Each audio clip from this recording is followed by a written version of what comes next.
Starbucks makes $36 billion a year selling coffee that experts openly mock as burnt and bitter. The more locations they open, the worse their product gets.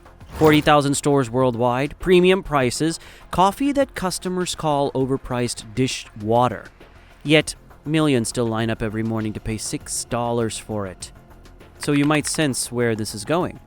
Market saturation tactics that suffocated competitors, union battles that cracked their progressive image wide open, and a new CEO gambling everything on making people forget the last 2 decades happened.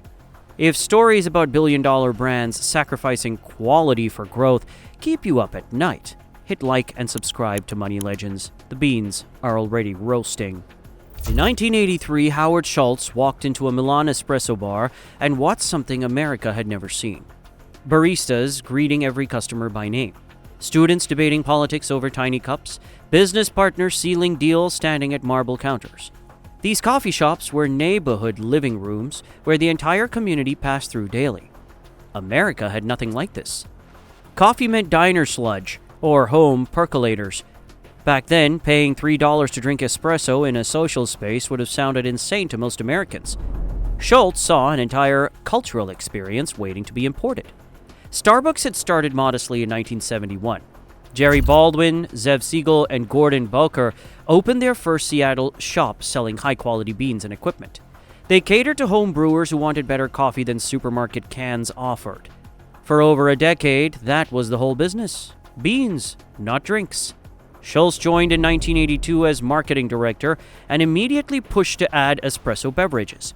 But the founders wanted nothing to do with it. Selling brewed drinks wasn't their model, and espresso culture felt completely foreign to American consumers. Then Schultz took that Milan trip and came back obsessed. He spent months convincing the reluctant founders, painting visions of transformed gathering spaces. Baristas would know regulars by name. Customers would find their daily refuge. Eventually, they gave him one tiny corner of one store to prove his theory. The espresso bar launched. Customers lined up. Schultz had been right.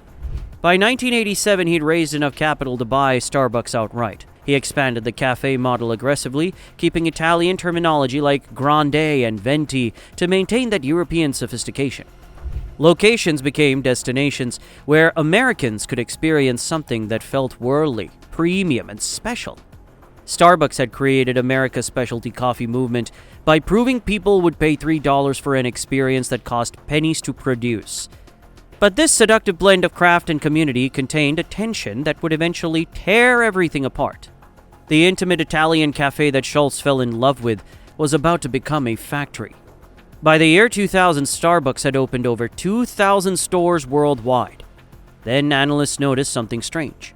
New locations kept appearing just blocks apart in major cities, sometimes directly across the street from each other. This wasn't an accident. It was strategic suffocation. Saturate neighborhoods so completely that competitors couldn't find oxygen. If customers had 4 Starbucks options within walking distance, why would they ever try somewhere else? But the coffee experience Schultz discovered in Milan required something fundamentally incompatible with this model: time. Handcrafted espresso drinks couldn't scale, so Starbucks made a choice. Super automatic machines replaced skilled baristas pulling shots manually. Products got pre-measured and pre-packaged. Employees became assembly line workers, following standardized procedures designed for throughput, not craftsmanship. The goal shifted from creating perfect coffee to serving maximum customers per hour. The clustering created a bizarre side effect nobody anticipated. Stores started cannibalizing their own sales. That customer who used to walk 3 blocks to one location now had options everywhere. The brand's exclusivity evaporated when stores became as common as traffic lights. Coffee experts started calling the beans over-roasted to the point of burnt. That aggressive dark roast masked variations in bean quality, letting the company use cheaper suppliers while maintaining consistent taste. Premium pricing for commodity product. Customers were now paying $4 for something that cost the company almost nothing to make. Internal memos showed that executives privately acknowledged slipping standards as rapid openings overwhelmed quality control. Baristas couldn't maintain consistency under volume targets that prioritized speed above everything else. The bet seemed simple enough. Brand loyalty would override product quality, As long as stores had reliable Wi-Fi and comfortable seating, taste became secondary. Stock prices climbed, shareholders celebrated.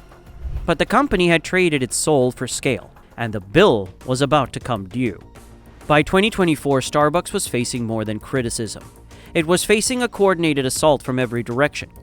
Coffee critics had stopped being polite. They openly mocked it as the McDonald's of coffee. Blind taste tests showed the chain ranking dead last against regional competitors, charging half the price. Customer forums exploded with complaints about watery espresso and that famous burnt aftertaste. The premium coffee experience worth premium prices? That story was getting harder to sell, and the pricing math made it worse. A standard latte that cost $3.65 in 2014 now approached $6 in many markets. Customers facing their own inflation battles started doing calculations. $6 daily meant $2,190 annually, enough for a vacation or an emergency fund, spent instead on coffee that experts called mediocre. Then came the nickel and diming. One oat milk, 70 cents extra. An extra shot, another $1. Venti instead of grande, more money. Every customization felt like a small extraction from customers already stretching budgets. But the labor crisis revealed something darker underneath the progressive corporate image. Starting around 2021, workers began organizing at rates nobody expected. Employees at individual stores voted to unionize, citing chronic understaffing, inadequate wages, and grueling conditions during pandemic surges. By late 2024, over 11,000 workers at 500 stores had joined unions. For a company that positioned itself as worker-friendly, this was a stunning rebellion. The National Labor Relations Board filed over 700 complaints against Starbucks for alleged union-busting tactics. Workers reported stores mysteriously closing after unionization votes. Pro-union employees found their hours suddenly cut. Regional managers appeared unannounced to intimidate organizing staff. The image of a progressive coffee house that cared about community and baristas was crumbling fast. Quality complaints undermined product trust. Price hikes alienated cost-conscious customers. Labor battles exposed how management actually treated workers. The company needed someone who could stop the bleeding, and fast. They found him running a burrito chain. Brian Niccol had spent years rescuing Chipotle from a food safety crisis that nearly killed the company. Now Starbucks was betting he could do it again. August 2024, the announcement hit. Within hours, Starbucks stock surged 24%, adding $12 billion in market value before Niccol had made a single decision. Investors were betting on the man's reputation as a corporate paramedic. He inherited a patient in critical condition. Sales had slumped quarter after quarter. Customer wait times sometimes stretched past 10 minutes during peak hours. The union rebellion had exposed fractures that corporate spin couldn't paper over. Something fundamental had broken in the machine Schultz built 3 decades earlier. Niccol faced a paradox that would have paralyzed lesser executives. The world's most recognized coffee brand was losing the very customers who made it dominant. Premium pricing only worked if people believed the experience justified it.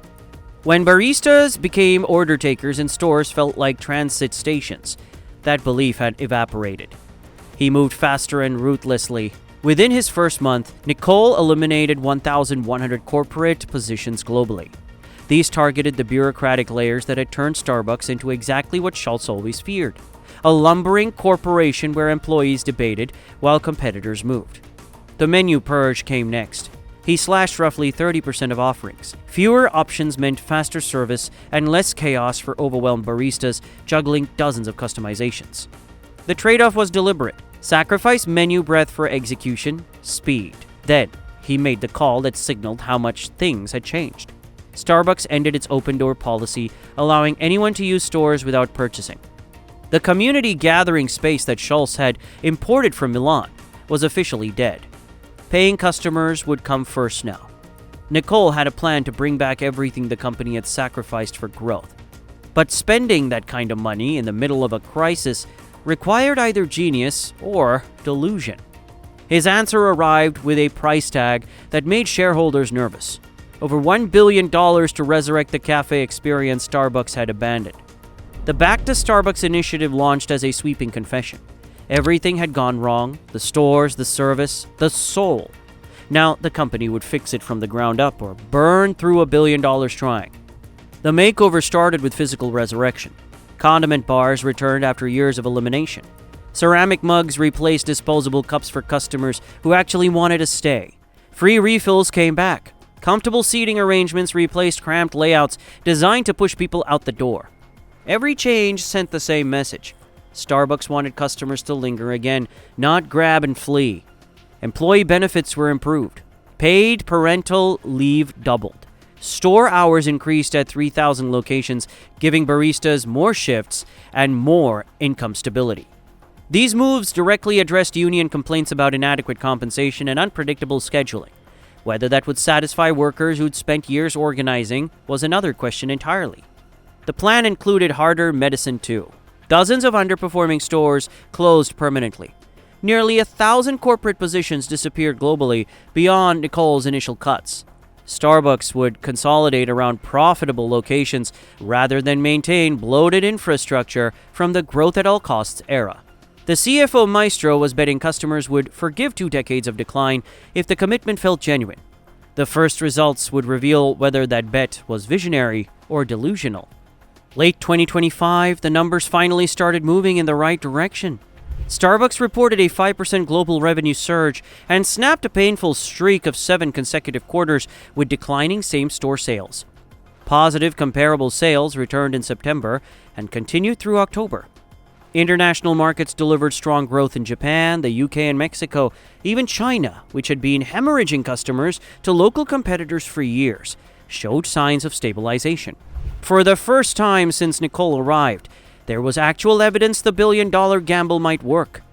But Wall Street's enthusiasm lasted about as long as a venti latte stays hot. Despite the sales gains, Starbucks refused to provide detailed financial guidance for coming quarters. Analysts started picking the numbers apart. Operating margins had contracted as transformation investments collided with inflation pressures on labor and materials. The company was spending heavily to restore a cafe atmosphere, while costs climbed on everything else. Customer feedback praised faster service and better ambience, but investors wanted profitability, not compliments. The pricing tightrope made everything harder. Starbucks froze menu prices to keep cost-conscious customers from fleeing. The decision pleased budget-stretched patrons, but squeezed margins precisely when the company needed revenue growth to justify all that transformation spending. And then the labor crisis exploded. Again. November 2025, the Red Cup Rebellion. Over 1,000 baristas at 550 unionized stores walked out on one of Starbucks' biggest promotional days of the year. The timing was surgical. Maximum disruption when customers expected their holiday drinks. Striking workers held signs demanding living wages, consistent scheduling, and respect for organizing rights. Union representatives accused management of continued union busting despite Niccol's promises. Contract negotiations had stalled. Workers reported ongoing intimidation and retaliation. The public battle exposes an uncomfortable truth. Starbucks was renovating stores and restoring ambience while fighting the very employees who had to deliver the premium experience customers were supposedly paying for. Early signals suggest that strategy could work, but competition from regional chains and unresolved workforce battles still threaten to unravel everything before the transformation can take hold. Only time will tell. Starbucks reveals the paradox every scaling business eventually faces. Growth demands sacrifice that destroys what made you valuable in the first place. Schultz imported intimacy, craftsmanship, and community from Milan. Then expansion required speed, uniformity, and volume. The systems that built a $36 billion empire killed the authenticity customers originally paid for. This tension between scale and soul breaks most brands. Rebuilding trust requires more than ceramic mugs and condiment bars.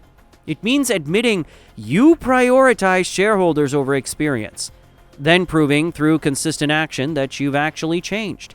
Niccol's betting $1 billion that customers will forgive if their commitment feels real.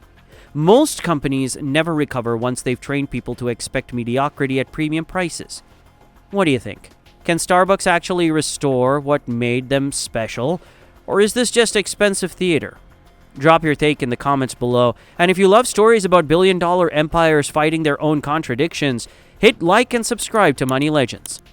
Think this was intense? The next story involves even higher stakes and decisions that'll make your jaw drop. It's a real cracker. Click here to watch it now.